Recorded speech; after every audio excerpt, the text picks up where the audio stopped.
Assalamualaikum, saya Rasya Bisma. Saya akan melakukan praktik wawancara kepada salah satu ketua anggota RT yang ada di desa saya untuk pemenuhan tugas pembangunan masyarakat desa dan kota. Saya akan melakukan wawancara terkait bentuk pengendalian sosial dan pengawasan masyarakat.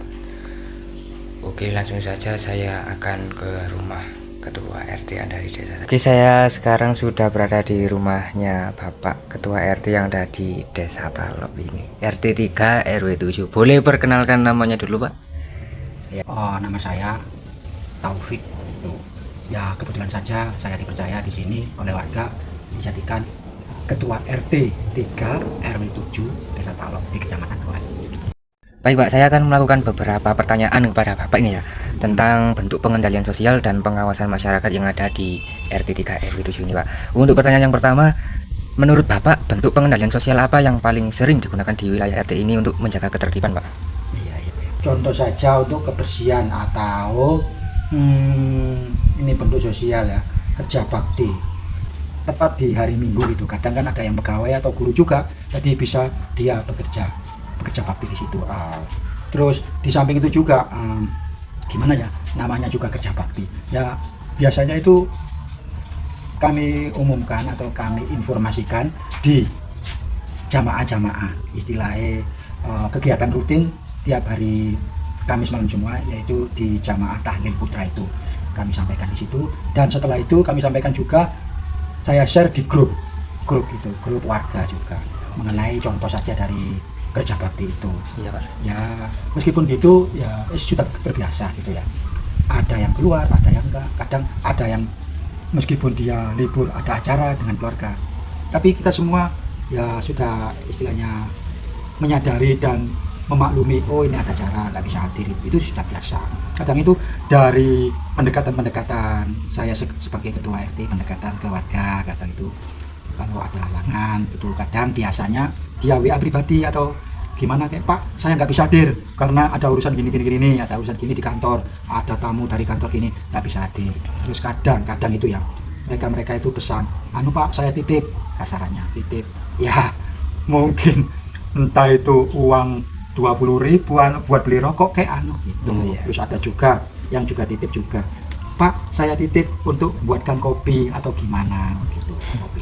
Jadi di sini untuk bentuk masalah sosial itu, untuk ketertiban itu, alhamdulillah meskipun ada suatu dua orang itu sudah biasa itu. Tapi suatu saat kadang-kadang ada acara gitu juga, masalah sosial, dan itu untuk ketertiban itu kadang hadir juga gitu. Iya. Untuk pertanyaan yang kedua, bagaimana Bapak melakukan pengawasan atau monitoring terhadap aktivitas warga di RT ini, Pak? Jadi pengawasan itu bisa langsung saya menghubungi ke koordinator masing-masing. Contoh dari tadi untuk bagian penarikan, koordinatornya satu itu saya monitoring gimana gini. Oke, setelah itu kalau saya kebetulan longgar juga, ikut juga. Langsung monitoring juga dari koordinator, dan bisa juga dari mereka yang langsung terjun langsung dari penarikan itu monitoring. Contoh itu. Ya ada lagi juga sih. Terus untuk kegiatan yang mungkin ada pengajian kayak ada sendiri bagian saya juga memonitoring mereka yang bagian sound, bagian apa itu perlengkapan juga monitoring. Saya sendiri mau bekerja ya kurang gimana masalahnya sound itu ya berat juga sih. Iya. Jadi monitoring setelah itu. Nanti kalau bisa saya itu langsung terjun di situ. Maksudnya terjun itu memonitoring, nggak sih saya harus biar anak-anak muda yang bisa tadi saya pokoknya yang penting saya hadir di situ untuk memberikan semangat mereka. Oke, Pak. Mungkin itu yang bisa saya lakukan. Oke. Untuk pertanyaan yang ketiga, pelanggaran atau masalah seperti apa yang paling sering terjadi di RT ini, Pak? Ya, mungkin pelanggaran itu yang sering ya, contoh saja di daerah barat itu ada istilahnya warung kopi ya. Iya. Di situ ya sudah zamannya ya, anak-anak muda, anak sekolah baik itu anak muda, orang tua kadang yang ngopi di situ juga sih. Kadang siang-siang mereka dari sawah ngopi ke situ. Terus yang sering untuk masalah parkir sepeda, terutama bagi anak-anak muda atau anak sekolah. Kadang pulang sekolah itu langsung kan banyak di situ. Iya, rombongan Pak. Rombongan dia itu bawa sepeda, entah itu dari sekolah mana. Itu parkir itu ya memang gimana ya? Di situ memang tempat nongkrongnya anak-anak muda, terutama anak sekolah juga. Pulang sekolah langsung ke situ, wah dengan rombongan gitu berbondong-bondong parkir sepeda itu banyak, bludak. Iya. Kalau hari-hari biasa, contoh hari Minggu gini sih nggak sebegitu sih, berarti bisa tertata. Tempat parkir sebenarnya ada, berhubung dari sekolah ini mereka mungkin cocok di situ, tempatnya mungkin nyaman, terus apa ya, AC alam juga sih, AC alam. Iya. Jadi enak di situ, segar. Jadi itu sering terjadi, kadang laporan dari ibu-ibu kadang lewat situ sulit. Jadi sepeda itu parkirnya terlalu gimana ya, memang anak muda ya. Iya. Kadang seannya pokoknya parkir gitu Sampai memakan jalan Pak. memakan jalan. Kalau untuk sepeda yang lewat mungkin masih bisa, tapi kadang mobil lah itu bermasalah. Mobil kadang itu sering ya. Terus saya juga sendiri sering melihat itu parkir yang ya apa ya, nggak tertib itu, memang ganggu memang. Jadi dari mereka parkir masuk ke jalan gitu loh, motong jalan, maksudnya motong jalan itu nggak di luar jalan itu tempat parkir itu. Memang tempatnya memang sebenarnya ada sih tempatnya, tapi dari warung itu kan, warung bukan istilahnya rumah makan, ada petugas sendiri dari menertibkan masalah parkir. Jadi warung biasa itu sebenarnya ya, kalau mereka bisa parkir dengan sempurna sebenarnya bisa sih. Terus setelah itu sering terjadi itu, terus mungkin saya sendiri pernah mengarahkan dari mereka yang parkir itu, anak-anak muda-muda itu, ya anak sekolah itu, mas, ini parkirnya di sini, jangan masuk di sini, kan nggak tertata, nggak ada yang. Terus setelah itu bisa untuk sementara, tapi lain kali gitu juga. Akhirnya saya menghubungi dari pihak yang punya warung itu, saya berikan solusi yang terbaik supaya dari warga atau dari orang lain yang masuk ke situ, terutama mobil, tadi kesulitan gitu. Saya memberikan solusi, memberikan lahan yang di sebelah sini supaya dibersihkan itu di tempat parkir dengan arah supaya parkirnya tertib dan bisa tertata rapi, Pak. Syukur parkir gitu enggak gitu. Untuk pertanyaan yang keempat, kalau terjadi pelanggaran, bagaimana tahapan penyelesaian yang Bapak lakukan dari awal hingga selesai Pak? Ya. Untuk kalau ada pelanggaran, ya pertama-tama biasanya yang mengetahui masalah pelanggaran itu nggak langsung saya sebagai ketua RT. Biasanya ada laporan-laporan dari warga yang di sekitar situ yang mungkin melakukan pelanggaran, terus yang sekitar situ yang istilah gimana ya, nggak cocok dengan ini karena mengganggu fasilitas atau mengganggu ketertiban umum atau gimana gitu. Setelah itu mereka lapor ke saya. Oh ya, tapi saya pribadi nggak langsung menegur mereka yang membuat pelanggaran. Contoh nih, di sini itu ada warga yang mempunyai salon horeg. Istilah sekarang salon horeg gitu, salon horeg ada yang mempunyai. Dulu sekarang enggak. Dulu tuh sering nyoba gitu, wow suaranya, ampuh emang suaranya. Kalau saya kan istilahnya nggak langsung dekat langsung, nanti istilahnya mungkin punya jarak sekitar 50 meter dari yang punya salon horeg itu. Yang di sekitar situ, tetangga-tetangga di situ banyak yang komplain gitu. Soalnya memang gimana ya, anak muda yang punya itu terus mencoba salon horeg. Jadi itu mengganggu ketertiban umum, terutama dari bisingnya suara.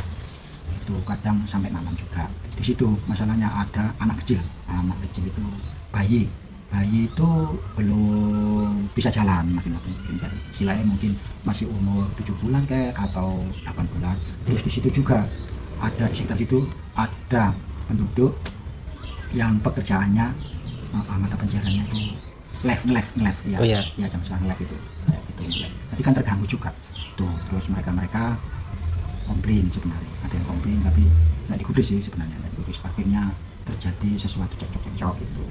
Terus suatu saat kok terus gitu mereka lapor ke saya.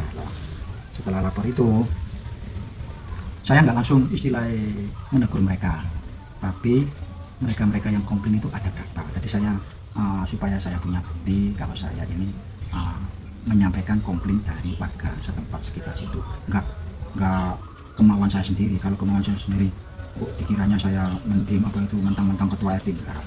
Jadi komplain itu berapa orang tak kumpulkan, terus tak kasih apa ya, nama-nama terus tangan mereka, supaya kalau mereka tanya siapa yang komplain katanya gitu, tak tunjukkan. Jadi bukan saya pribadi.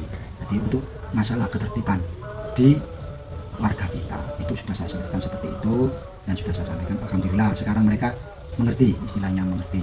Tadinya kalau nggak terus gitu aja mentang-mentang siapa yang komplain, siapa yang komplain katanya gitu. Terus tak kasih itu nama-nama yang komplain. Setelah itu tak kasih peringatan gini, kalau dia masih rewel-rewel juga tak rapatkan ke paling tidak yang komplain itu. Setelah nggak bisa terselesaikan, tak rapatkan di warga, seluruh warga, atau di rutinan, kumpulan rutinan itu paling tidak separuh dari warga itu. Setelah itu kita hasil disepakati gimana. Tapi selama ini setelah itu nggak terus berlanjut sih, dia menyadari juga. Kalau menurut saya sih kalau berlanjut terus ya kita masuk ke perkara yang kita naikkan juga. Soalnya kan masalah itu ada undang-undangnya juga. Tapi selama ini alhamdulillah kita menyelesaikan itu dengan kekeluargaan, terus dengan mereka-mereka yang di sekitar itu yang komplain kita kumpulkan, akhirnya mereka menyadari dan mereka nggak sampai malam juga, dan suara itu nggak sampai keras gitu.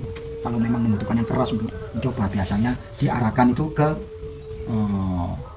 lapang atau tanah lapang, nggak langsung ke kampung yang banyak rumah warga, langsung ke kita diarahkan ke sawah atau tengah lapangan atau gitu. Itu yang saya gitu. Oke. Untuk yang terakhir atau yang kelima, sejauh ini seberapa efektif pengendalian sosial dan pengawasan masyarakat di RT ini? Apa tantangan terbesar yang Bapak hadapi? Iya. Untuk pengendalian atau masalah pengawasan di RT sini sebenarnya sudah istilahnya sudah berjalan sih, enak gitu.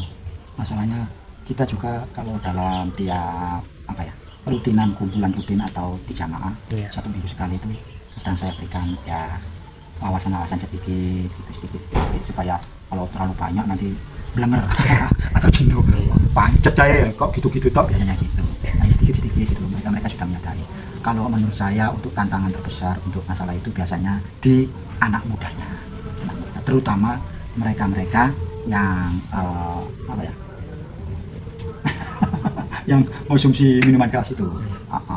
Tapi posisi kalau nggak konsumsi minuman keras enak, tapi waktu kalau dia masih dalam pengaruh alkohol itu biasanya itu ya nggak semua sih, nggak semua, ada yang sulit dikendalikan, maksudnya diberi pengaruh ini mereka kayak nggak masuk. Itu tantangan besar saya. Tapi itu dibilang tantangan besar atau enggak, itu menurut saya biasa, itu nggak juga besar. Tapi kalau waktu itu dia masih dikendalikan, masalah dikendalikan oleh alkohol, ya saya sudah sulit diberi pengertian. Tapi setelah besoknya atau sudah istilahnya pengaruh alkohol nggak ada, mereka diberi pengarahan enak sekali, sama-sama sebenarnya. Tapi mereka ya memang ya sudah zamannya. Ya. Jadi saya nggak bisa melarang, nggak boleh minum alkohol ini. Enggak, itu ada pemerintah juga nggak apa, sejauh dia nggak mengganggu ketertiban umum. Kalau mengganggu lain lagi.